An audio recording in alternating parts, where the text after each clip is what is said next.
Oh,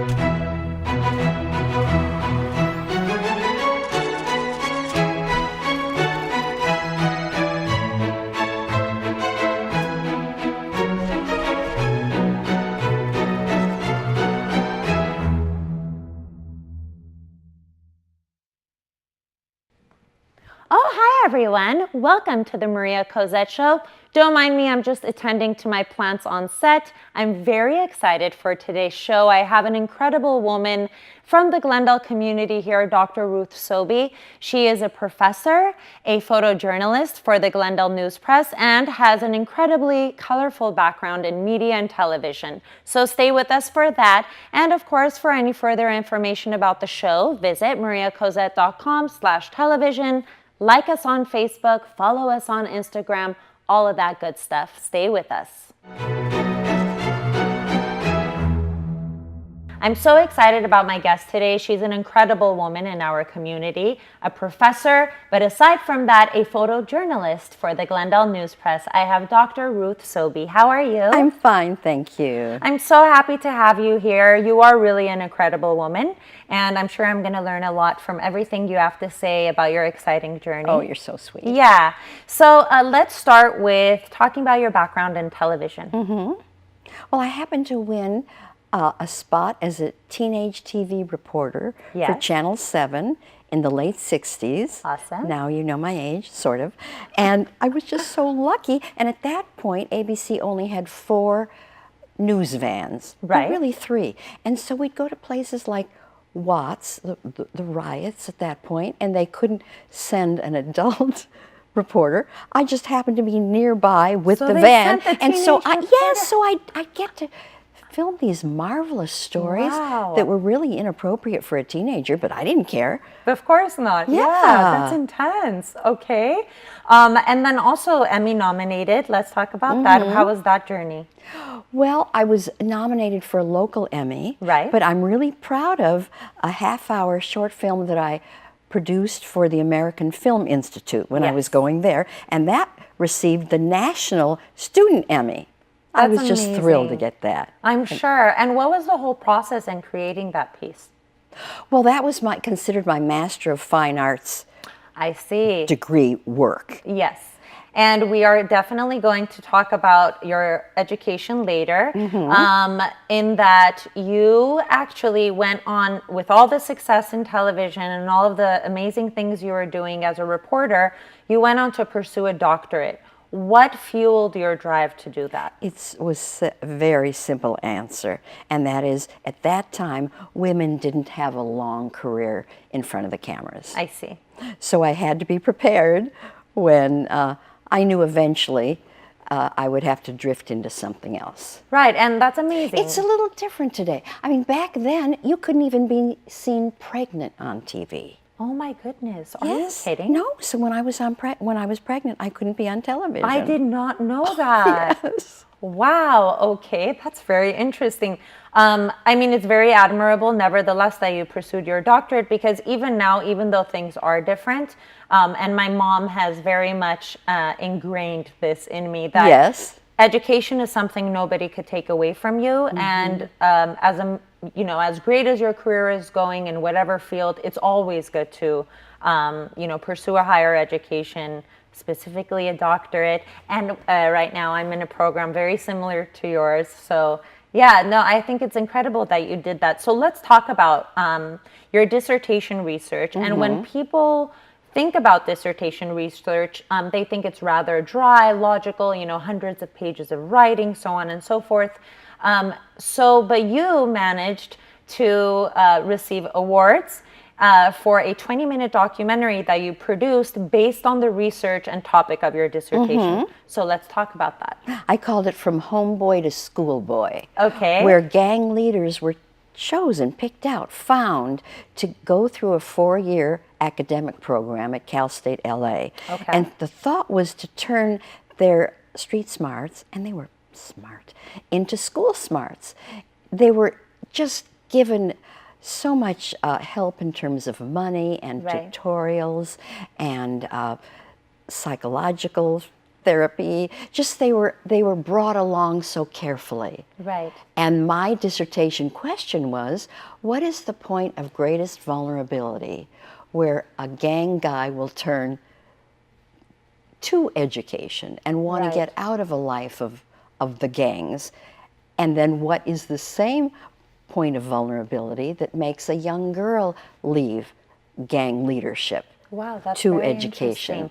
Interesting. And what did you find at the end of your dissertation and your findings and your recommendations and all of that? Because I followed these kids in a 9-month program of what was called Power Builders, just to get them up to the point of Chicano activism, really feeling good about themselves and their backgrounds. Right.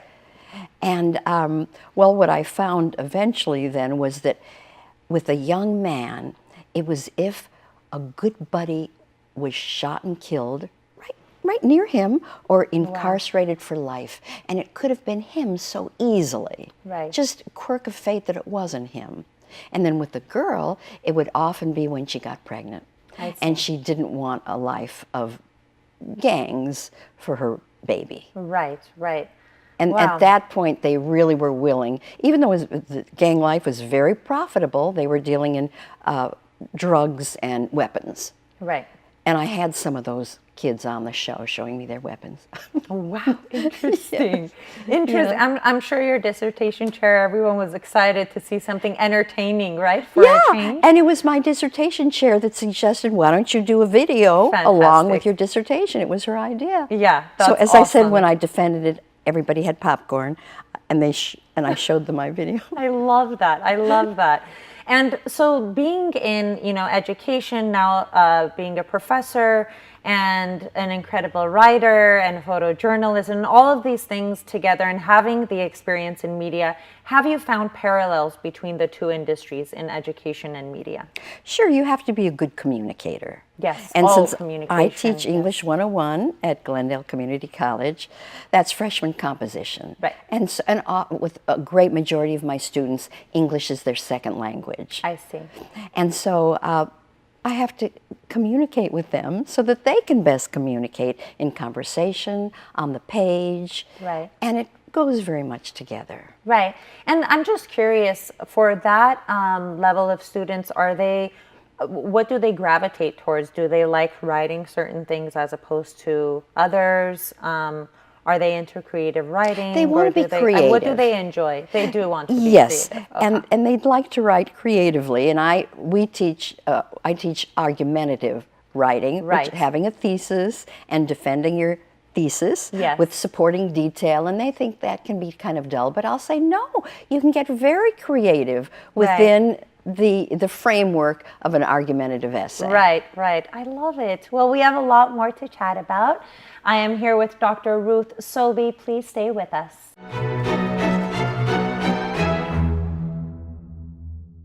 7Q Spa Laser and Aesthetic Center has opened its doors to their new location in Glendale, a luxurious space offering cutting-edge technologies, including laser hair removal for men and women, all injectables and fillers, Botox, Restylane, Kybella, Juvederm Ultra Plus, and all other variations, PDO thread lift, PRP facial with mesotherapy and microneedling.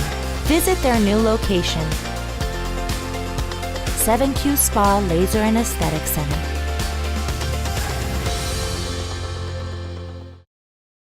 Hello everyone, you are back and watching the Maria Cozette Show.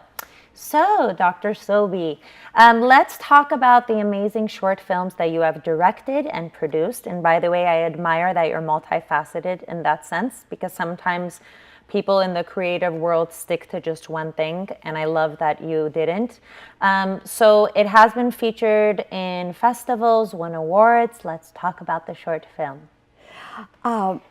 Rose and Cats is the film that won the National Emmy Award for students, and that was produced through the auspices of the American Film Institute. I see. And what is that story about? Oh, it's a story about a little Jewish boy on his way to his Hebrew classes, gets dragged into a church by a robber to hold him hostage. Okay. And a Jesus statue falls on the robber and knocks him out. So now the Wow. boy is convinced that Jesus Christ is his savior and doesn't want the double bar mitzvah that he was going to have with his grandfather, because he says, I'm That's a Christian. interesting. So he Right. goes ahead.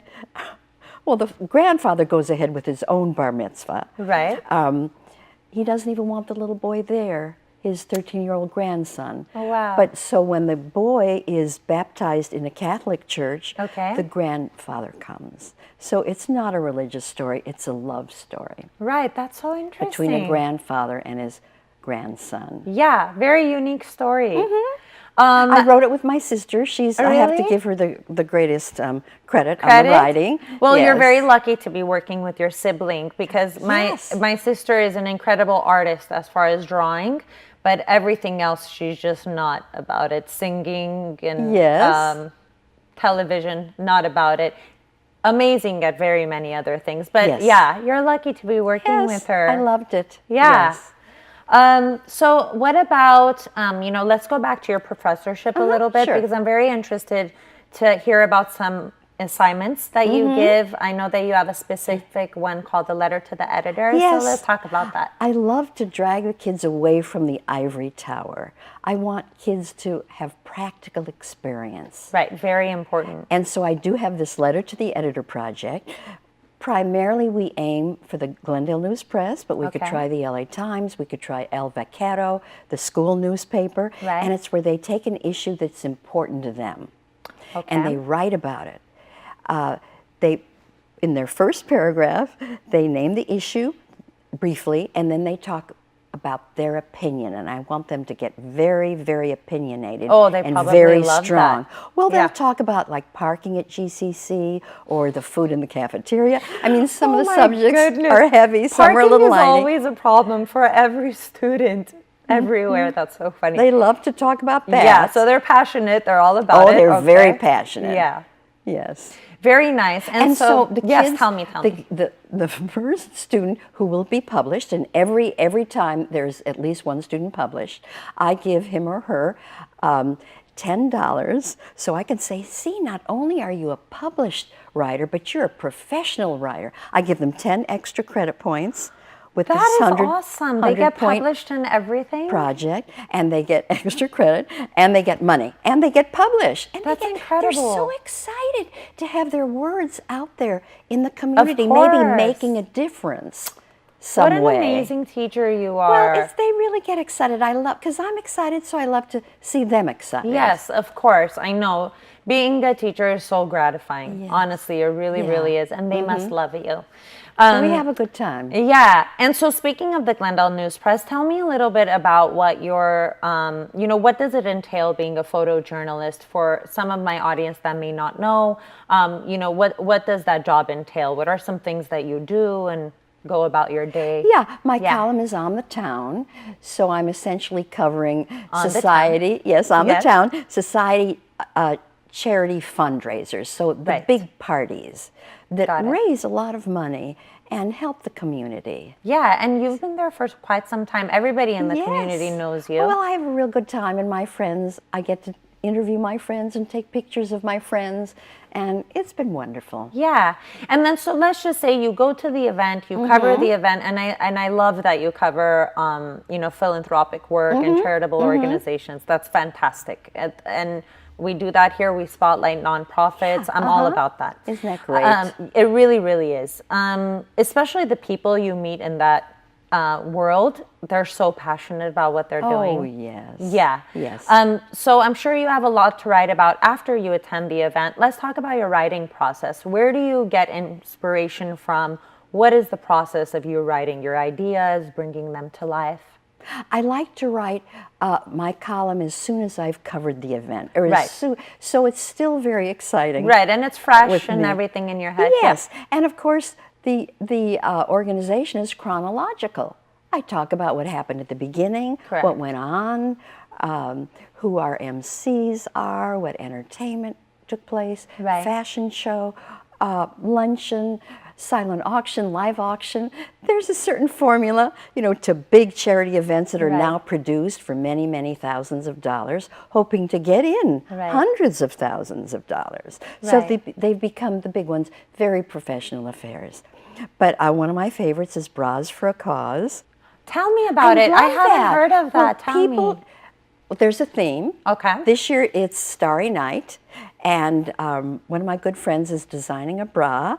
In fact, I'm going to feature her in my column in a couple of weeks. Okay. And she has Van Gogh's Starry Night theme. The actual, well, she's an artist. That's part of her work, and so she has the little flowers and the, I don't know if you're familiar with that yes, work, absolutely. but it's the flowers, and so she has that covering the bra, as well as she has that golden person replica from the Americana, because she said, I had to turn it into Glendale somehow, not just Van Gogh. Right. So she has, it's really beautifully artistic. She has that golden man statue, little version of it on the bra, and she's hoping that people will bid on it, and it'll earn a lot of money for cancer awareness in women. Okay, I feel breast like cancer awareness. Yeah, because you have to get creative with nonprofits and fundraising. Yes, that's awesome. Kathy Lefkowitz was the real mastermind behind this idea. Wow, and she's in cool. Seroptimus, so it's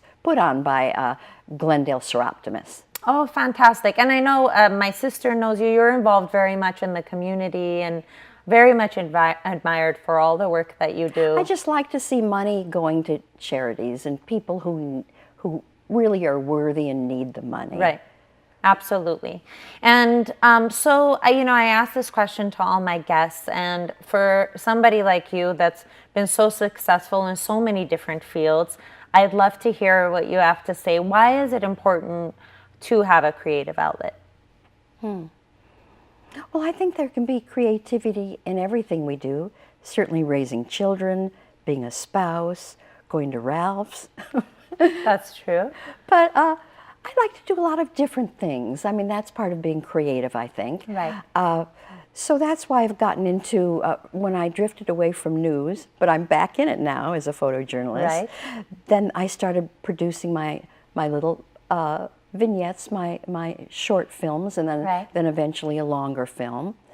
And I like the school base. That often has been my platform to produce something, because schools don't discriminate on the basis of age, gender, ethnicity. Right. You pay your tuition and you can do what you want, within their guidelines, obviously. Right. So I've loved that. I've gotten to do what I've wanted to.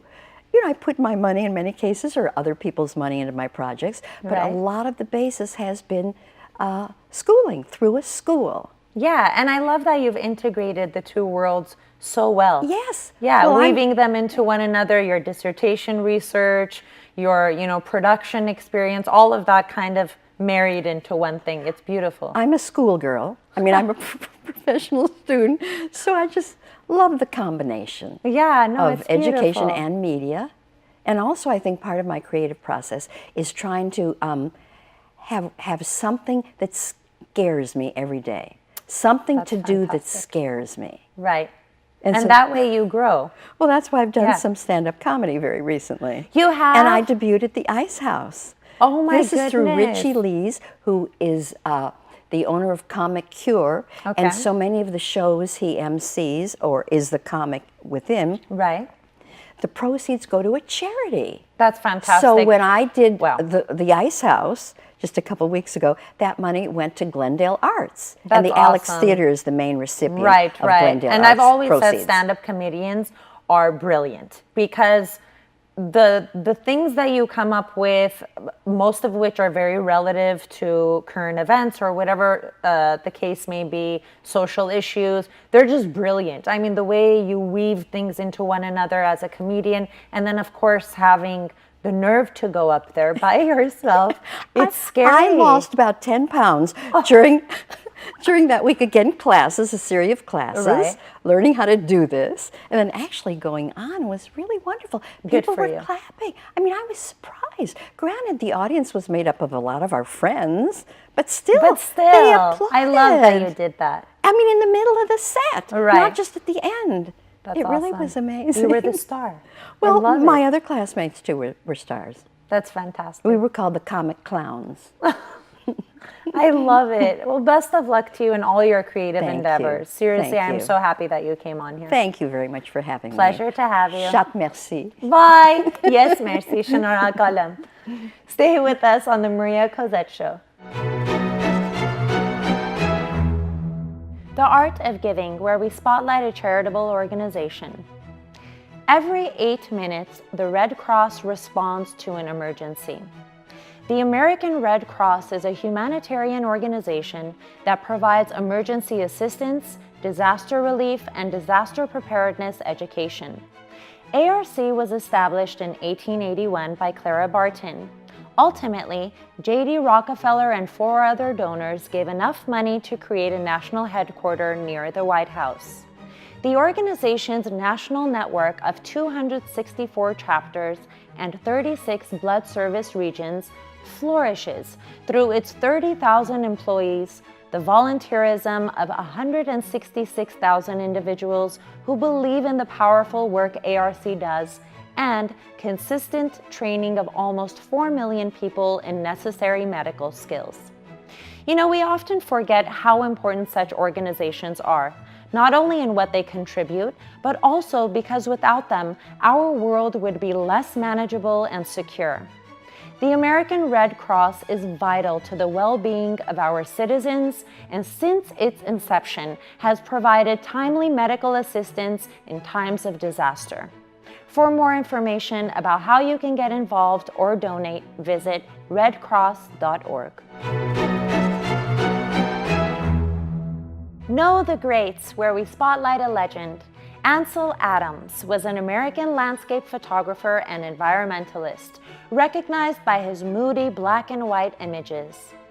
As an innovative mind, exploring beyond his immediate passion for photography, Adams developed an exacting system of image making called the zone system. The method helped achieve a desired final print through a deeply technical understanding of how tonal range is recorded and developed in photographs. Since he had an innate passion for nature and capturing it in all its beauty, Adams was a lifelong advocate for environmental conservation and integrated practicing photography with his advocacy efforts. He was given his first camera at the age of 12, and his first visit was the wondrous beauty that is Yosemite National Park, one of my favorites. 12 must have been a really fruitful age for Adams, as he also taught himself how to read music and play the piano. Some of his famous works include his first photographs of Yosemite, otherwise referred to as pictorialism. He traveled throughout the Southwest, U.S. national parks, and in later years settled in the central coast of California. That's a wrap for the Maria Cozette Show. Thank you so much for tuning in. And of course, much love to my guest today, Dr. Ruth Sowby, for sharing her experiences about media, television, education, and all the incredible work she's done. For more information about our show, please visit mariacozette.com/television. Well, all this talk about photography, gotta take a pic. And remember everyone, stay creative.